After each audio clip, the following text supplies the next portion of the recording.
Hi friend, welcome back to Nick Pixel TV. Today we're going to take a look at my GMC truck, which broke down yesterday.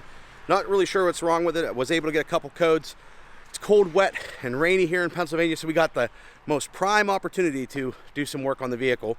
At any rate, I'm thinking it might be a mass airflow sensor, cam positioning sensor. We're going to start with the dead battery because I killed that last night trying to get it running. And we'll take a look at it, see if we can get it started. And at least maybe to a shop. Now, for those of you that are Ford owners, you know, you just hop in your vehicle, it doesn't really matter what year it is, and you turn the key, and she fires right up, right? We're not in that position today with the GMC. So let's take a look at it now. And for those of you that are new here, make sure you hit the like and subscribe, and just know that I'm a YouTube certified mechanic, so you're in good hands. So that's a little crappy out. I'll try to keep you out of the rain. We got some tools out. Let me show you what's going on. It's probably not going to do anything. Yep, nothing. Look at all those lights.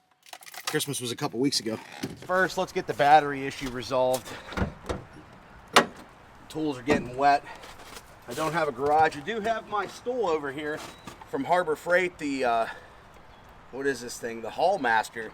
Because on a good day, I'm like 5'9". So, let's grab some tools, see what we got to do here.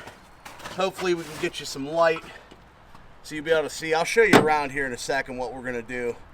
Throw this Milwaukee light up for the time being. What we got, and I did pick up a cam positioning sensor. That's going to be a whole nother thing. But we're going to start with the battery terminals here, get the battery changed. I don't think this battery's that old. It's a CarQuest battery, but they make it a little bit complicated to get to back here in the corner. These look like 13 millimeters. We're going to take this bracket off real quick so we can access the battery. Dead battery. Alright, grab a new battery. This is a 13 millimeter. This one might be dead too.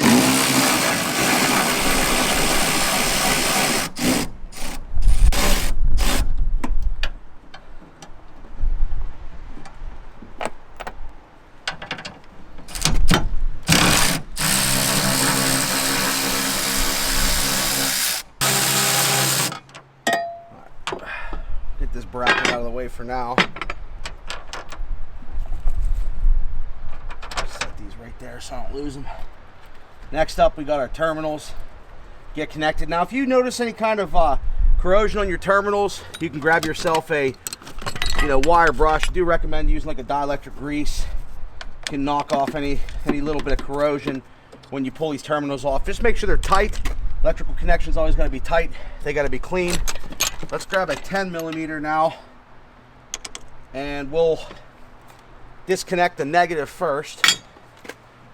Get that out of here.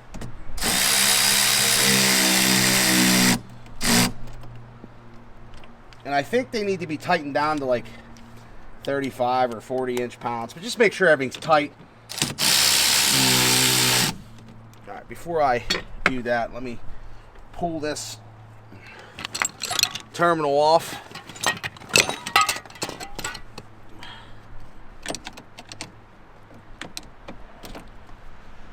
Alright, and now we'll do the positive terminal loose. Pull that up and get that out of the way. See that little bolt down in there right in the middle? We're going to pull that out 13 millimeter as well, I believe. And that's going to hold down the battery to the vehicle. We'll get that removed. All right, that's out. An extension is definitely going to help. You can reach down in here then, pull that bolt out, and pull this block off. And hopefully you can see that block just holds down your battery. We got everything out of the way. We should be able to pull this old battery out. Some batteries do have a handle on them. Make it a little bit easier for yourself. And you gotta get a little tricky the way they put these in here. So set our new battery down in here. Make sure that our posts and everything match up. So negative on the side towards the firewall, positive on the front here. Put these little handles down, tight up against, flush and flat. You could put a little bit of anti-seize if you want to on there, if you're noticing anything. I always start hand tight.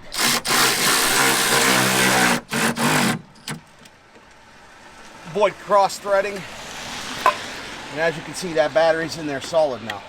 Now it's a Sunday afternoon, so I'm not sure if you guys are good with die-hard batteries or not, but that was my only option today. So you can see how that battery just fits right down in that tray. And then right on the other side here, we just put that bracket back in.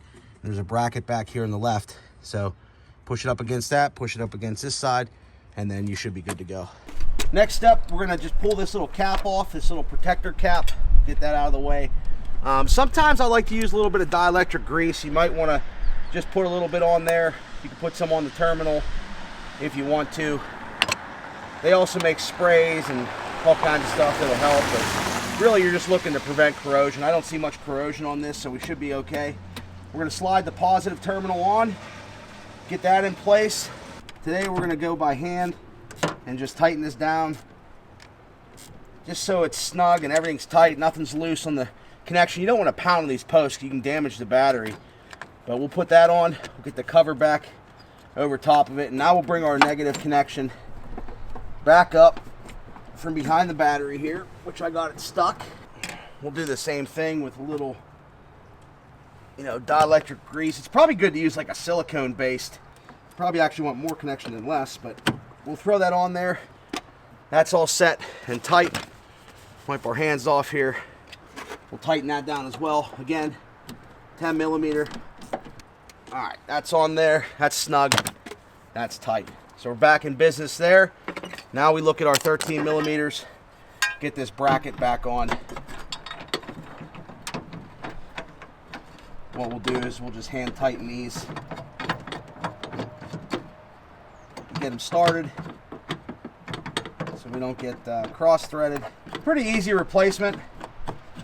Hey, I just want to tell you thanks while we're throwing these last pieces together to Buck and Billy Ray and Andrew from Easton Made Wood Splitters. That was a great time Friday night. It was my first time doing two people on a podcast. That was cool, and being the producer.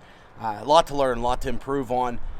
Know what I'm going to do in the next ones and try to just keep getting better at it. But thank you to all of you that joined and supported everything that we're trying to accomplish here. Just building the community and talking about cool things that we're working on. I want to say thanks to Joe from Ohio Woodburner. Joe, thank you for the kind conversation we had and your kind words, as well as the people that shared my stream and always give me positive influence. Tin Man Saws. Tin Man, you're a great teacher, man, and I appreciate your channel and what you're doing a lot. Tin Man Saws, Tasman for sharing the stream. Anybody that shared the stream, that's really helpful, and I appreciate that.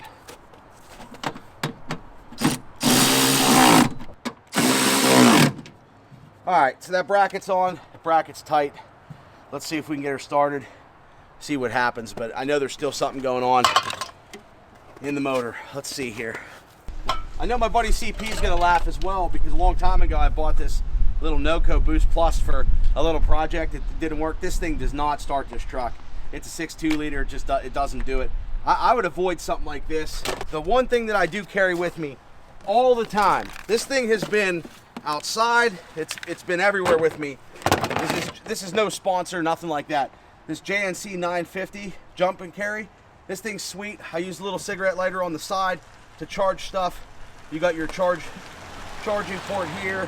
This thing has been with me. I probably had this for 6 or 7 years. It's been the best tool that I've ever had. Motorhome, camper, trucks, carrying it with me. People stuck on the side of the road, you can help them out, get them jump started. This thing's with me at all times. I wanted to share that with you. I think I've talked about it before, but I'm talking 6 years. I haven't put a penny into it. It's never let me down, and I carry this thing in my truck. It sits out in the winter sometimes. It's in the shed. It works. So something to consider over top of the smaller jump packs. Now, if you're worried about size, a smaller jump pack may work for you, but this thing has been a blessing in my life. I carry it with me all the time. Just wanted to share that. Let's see what she does here. I know she's still gonna act up because it was throwing some codes.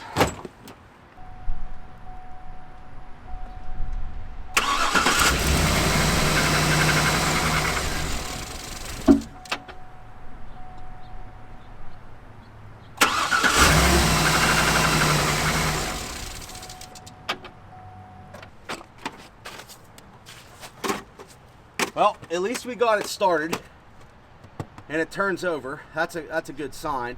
Still have all the lights on the dash. Now the cam positioning sensor, that's what I just got right here. That's gonna be our next step. I don't want to throw too many parts at it, but this was one of the codes. And I think this could be an issue that controls a lot of different pieces of the motor. I know the sound, some of these GMs have like a piston slap until they warm up. And then they also, this one has a broken head stud on the manifold there, the manifold stud. The GM store broke that one time and they didn't fix it. So they put new head gaskets on it. And when they put the manifold gaskets, and when they put the manifold gaskets on, they snapped a stud off. So I don't know, we got to get that fixed. They put the gaskets on there like, oh, it'll probably be all right for a couple months. And the noise has come back, the little lifter tick. But other than that, it typically sounds normal. You can see it's not starting. It'll shut right down. I think the next step, it could be mass airflow. The belt, everything on the belts look good. Let me show you where this goes, and we'll throw this maybe in there in the next video. Behind this wheel here, this flywheel, we're going to take the belt off. We should be able to pull that bracket off and then sneak in there. We might have to take that wheel off. I'm not sure. I'm going to have to do some investigating on that. But this bracket here just goes in. There's one bolt that holds it in, a little bit of electrical. You kind of pull this out, and you want to be careful pulling it out because these things can break off inside. But you slide this out, you might have to rotate a little bit, pull it out, pop the new one in, and we'll see. That's the cam positioning sensor. We'll see if this does the job. So we'll see what we do next here. We'll try to get this to a garage where we can work indoors, get it up on a lift, change that sensor. If you guys have any ideas of what it could be, make sure you throw them in the comments. It's always something around here. This is gonna go back in the bed of my truck just so I always have it, but now I know we at least have a good battery. Put our tools away and we'll take that battery back to Advance and get our core charge back, which make sure you take your batteries back, get your core charges, because a lot of times people don't notice those in the receipts that they're getting a core charge. So take your old one back and they'll give you, I think we get about 22, 23 bucks back on this battery. But at least we got that out of the way. That's something that'll save a little bit of money. It's not a hard project to do, to change your battery, really in any vehicle. I think the next thing is going to be the cam positioning sensor. And maybe we'll take a look at I did replace the mass airflow sensor one time on this truck, so I don't notice anything else. The oil level's fine. We'll see what happens. I sure appreciate you guys for watching. I know it's a basic video today. It's about to get dark. Stay healthy, stay safe, and we'll see you in the next pixel.